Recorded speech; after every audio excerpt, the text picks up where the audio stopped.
Good evening, ladies and gentlemen. You're watching India Tonight with me, Sumita Karir, and my colleague Nivedna Prabhu, joining you live from our Delhi studios. And our top story tonight focuses on a big diplomatic visit. Well, Chinese Foreign Minister Wang Yi arrived in New Delhi with a message of peace. He declared that past setbacks serve neither nation's interests. In fact, India's National Security Advisor Ajit Doval, who met Yi earlier in the day today, echoed the same optimism, noting that borders have remained quiet with peace and tranquility prevailing.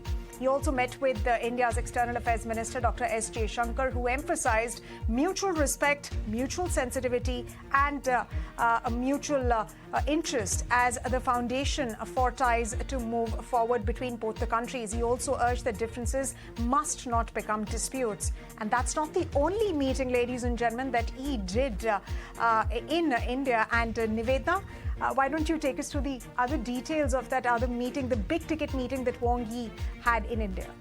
Absolutely. In fact, with Prime Minister Narendra Modi having met Chinese Foreign Minister Wang Yi, and that particular meeting, given the aspect that now we're looking at the Prime Minister who is going to be attending the upcoming SCO summit in China.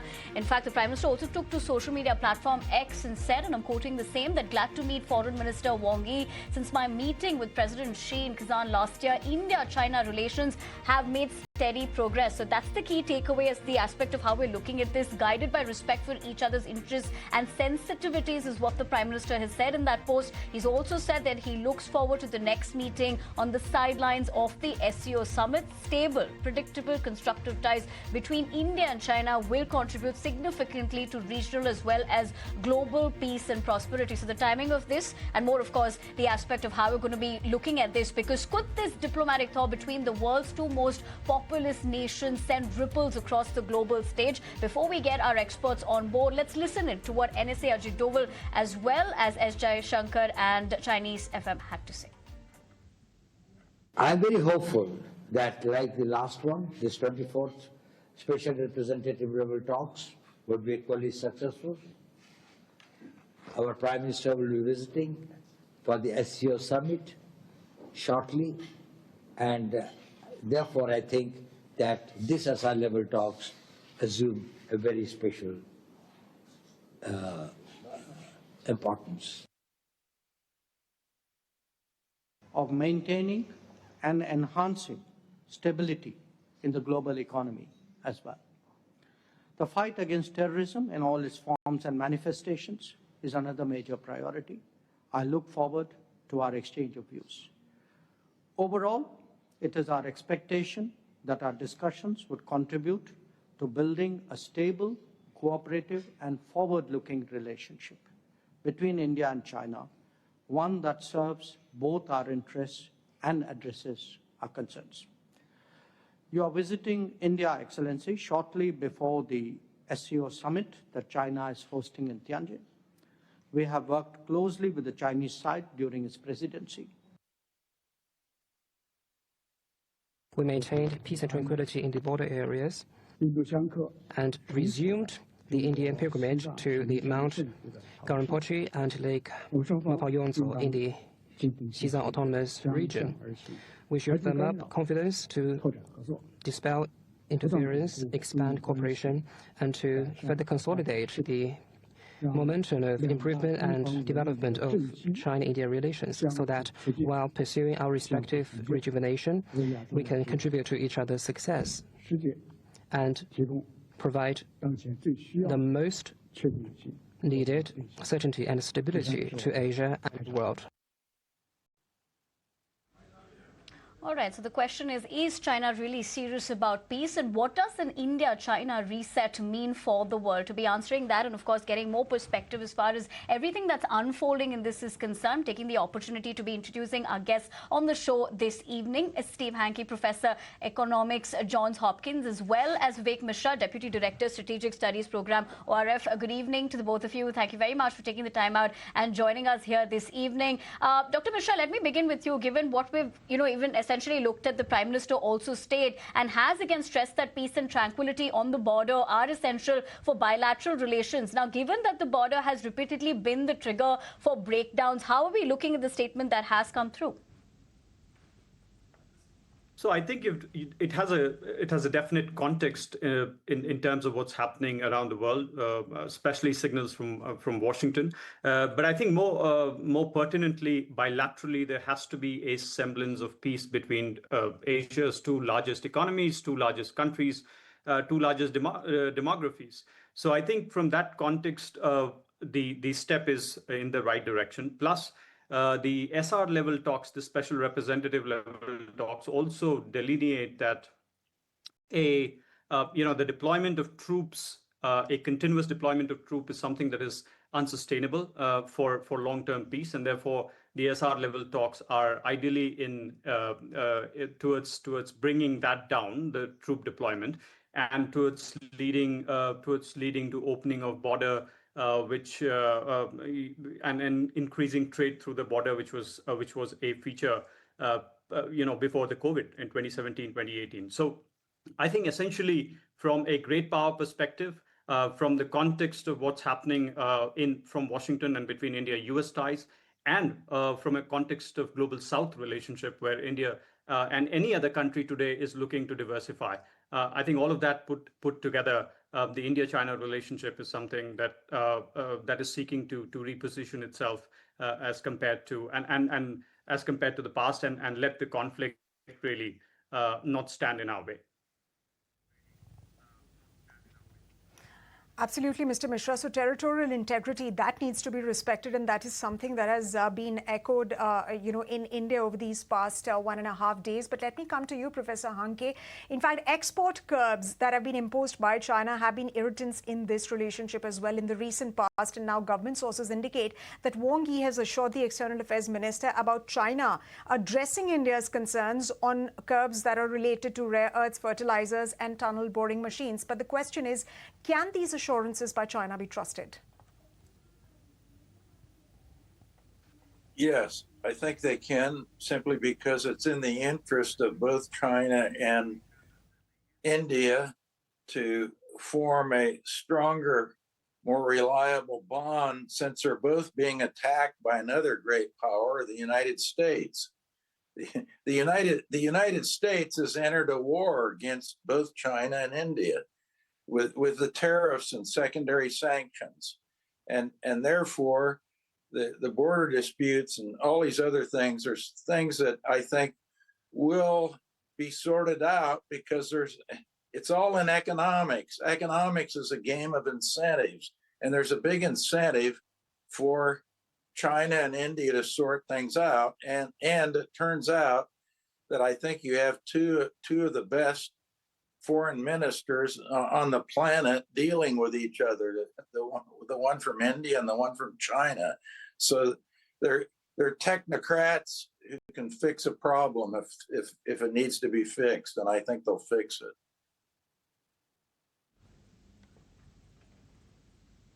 Professor, as you pointed out, let me come back to you quickly. Given, the border situation as well and how that's being looked at, quite but unresolved, does that create a paradox? India's trade with China may grow, but does that unresolved boundary act as a permanent ceiling on how far economic interdependence can go?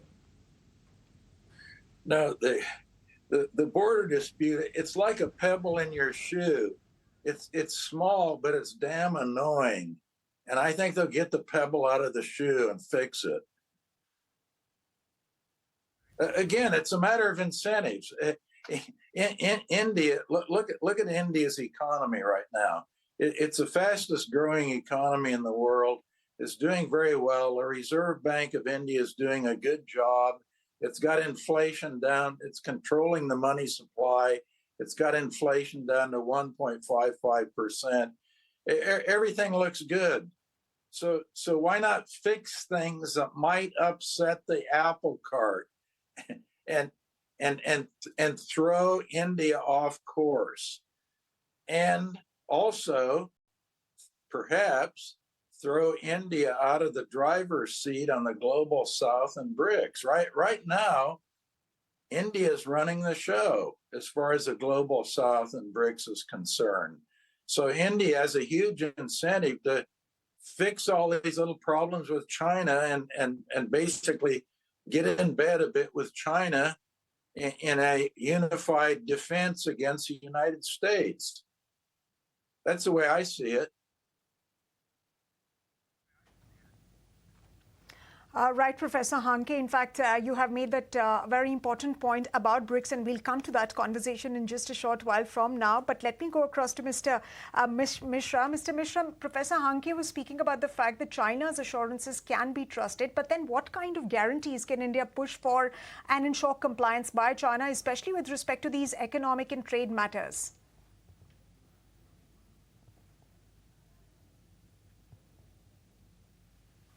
Sorry, Sumita, can you repeat that for me? I'm having problems with one. Right. Mr. Mishra, I was asking what kind of guarantees can India push for to ensure compliance by China, especially when it comes to these economic matters? Because China, on the one hand, talks about peace. It talks about, maintaining ties and, of course, boosting ties in a face of Donald Trump's tariffs. But what can India do to ensure that there is compliance and China means what it says, especially when it comes to these economic and trade issues? So for one, I don't think that there has to be an assurance of compliance from that India can seek from China, simply because because of the fact that you have a disagreement, a border disagreement. You have a 3,488 kilometer line, not 1 inch of it of which is bilaterally agreed to. So in that circumstances, I think we will get ahead of the curve, which we should not try to at this point. If any of the party, either China or India, try to seek compliance at this point. But I think it is the fact that the only compliance here is that the fact that both India and China are seeking to reposition themselves in the face of policies from Washington. And I think there will be gradual opening of doors from either side, which is what we are seeing. But I think, it'll be interesting to see where the difference in China and India, in terms of the fact that China says to decouple the border relationship with the rest of the relationship. And I think that is the disagreement that India has. India has always said that if the border relationship does not go well, the entire relationship does not go well. I think the challenge for both sides now, going back to the negotiating table, will really be how to balance that decoupling and see whether that's even possible for India going forward. So I think that. But let me come back on my final point, which is that tomorrow, if Washington and Beijing reach a consensus on the trade, how does that play out in the Indo-Pacific is my bigger question, because as a third of the fourth largest economy of Asia, of the world, and one of the largest economies of Asia, where does India position then? And how does India reposition itself is also a question that I think India will be keeping in mind as it goes to talk with both Washington and Beijing. Also going to reposition themselves. Right. But before I come back to you, Professor, let me come to you, because given the aspect that resets are never just foreign policy, right? They intersect with domestic politics as well in the scenarios. And in India, trade with China is controversial. In China, outreach is linked to internal economic pressures. So how much do domestic constraints in both capitals limit the credibility of this reset, Professor? Well, politics is always local. So you can't underestimate the local micro considerations. However, I think in this case, you have to step back and take into consideration that you have a great power, a great imperial power, the United States, which is in effect declared war, a commercial war in any case, on both China and India. And in that context, one reason that things seem to be going a little bit better with regard to China vis-a-vis the United States than India is that China has a lot more cards to play than India.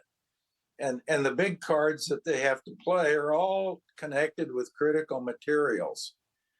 we talk about rare earths and magnets, but there are many other critical materials that China has a dominance in. And in fact, if you step back and look at the world situation, which I've been doing for over 60 years with regard to what I call the three M's: mining, metallurgy, and material science. By the way, about 65 years ago, my first faculty position was at the Colorado School of Mines, which is the world's #1 mining school. So I've been followed all of these things for many, many years, and China just dominates. And that what does that mean? That means that China can play hardball with the United States, and China could totally disrupt the U.S. economy in a matter of 6 to 9 months if they wanted to. Now, what's India going to do? Threaten to cut off the shipment of rugs made in India? Is that going to disrupt the U.S. economy very much? No.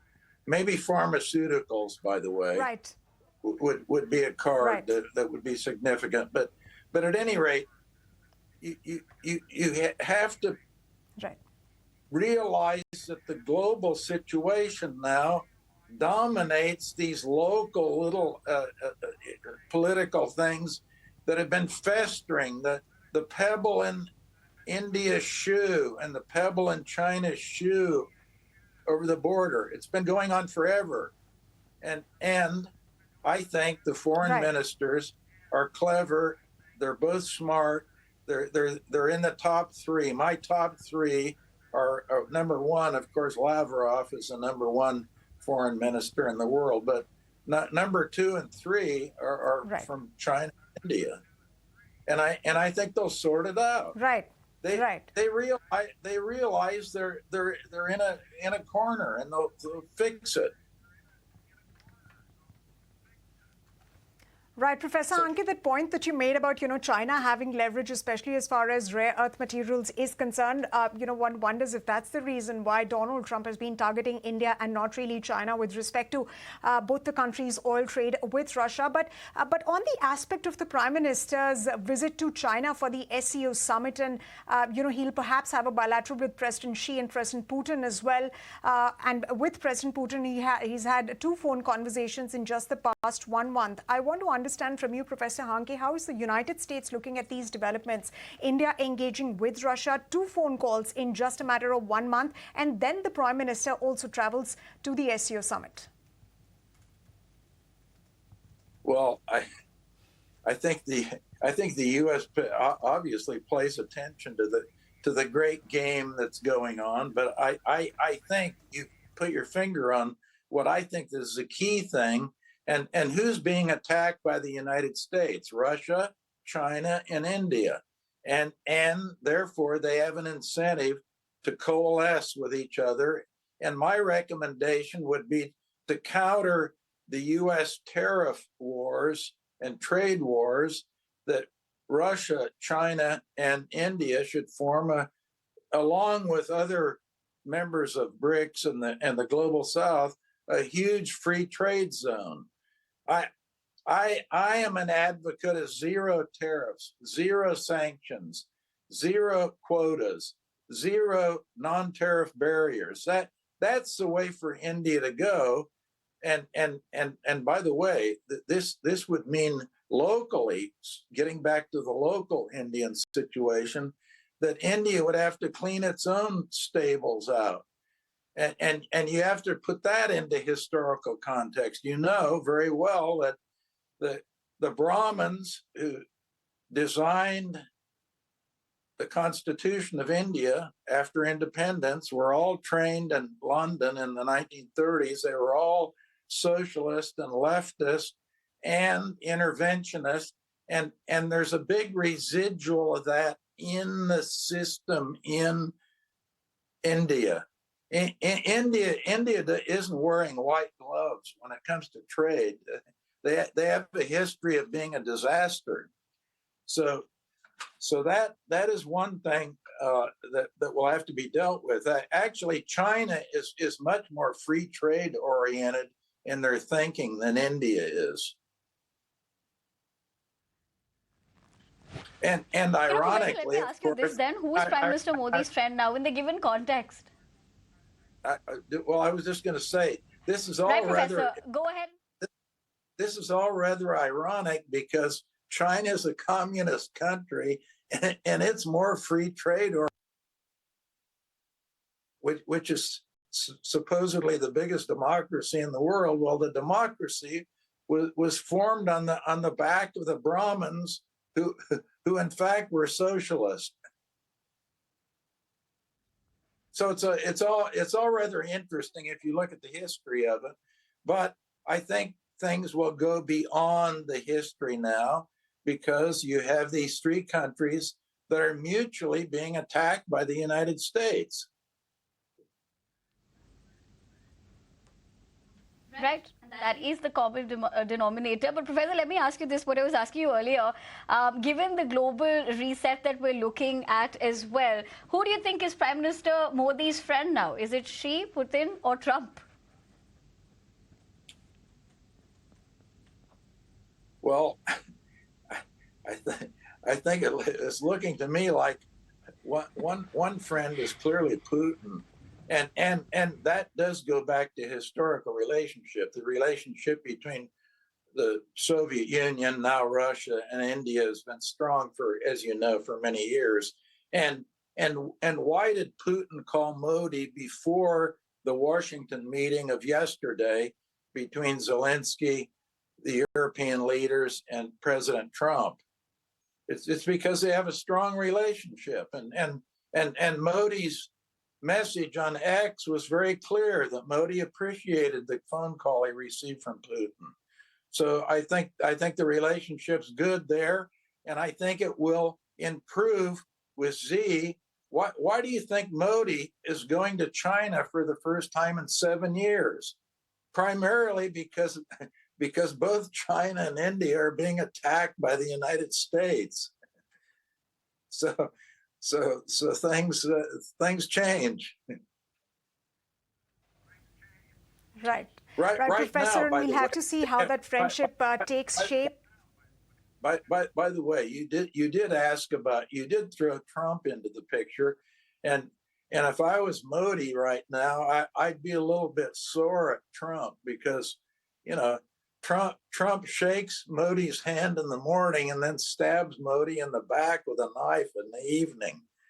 So I imagine the warm, cordial relationships between Modi and Trump that they had when Modi was last in Washington, D.C. aren't quite what they were then now.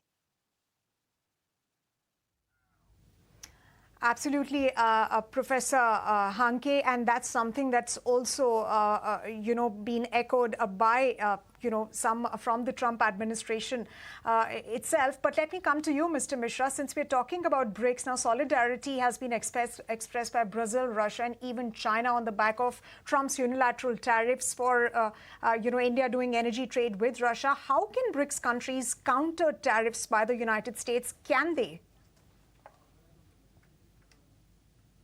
So there's been some talk of the need for developing a common strategy in the global south, and particularly within BRICS, because Trump has himself enunciated that BRICS is in his crosshairs, and the anti-de-dollarization, the de-dollarization agenda, etc. Despite India having made clear its stance on de-dollarization, because essentially India is in many ways joined at the hips with the Western economy. But I think if the barrage of policies that and intransigence continues from Washington, then I think we are at a cusp, in the sense that the U.S. policies are forcing India to choose otherwise, naturally, which wouldn't have been the natural course of its foreign policy trajectory. So I think that those changes are happening, and the BRICS. And you would also notice that within the BRICS, and I think Professor Hanke mentioned about the RIC, the Russia, India, China axis, which is also important in this context, and that has been shaken from the grave. So I think there is that as well.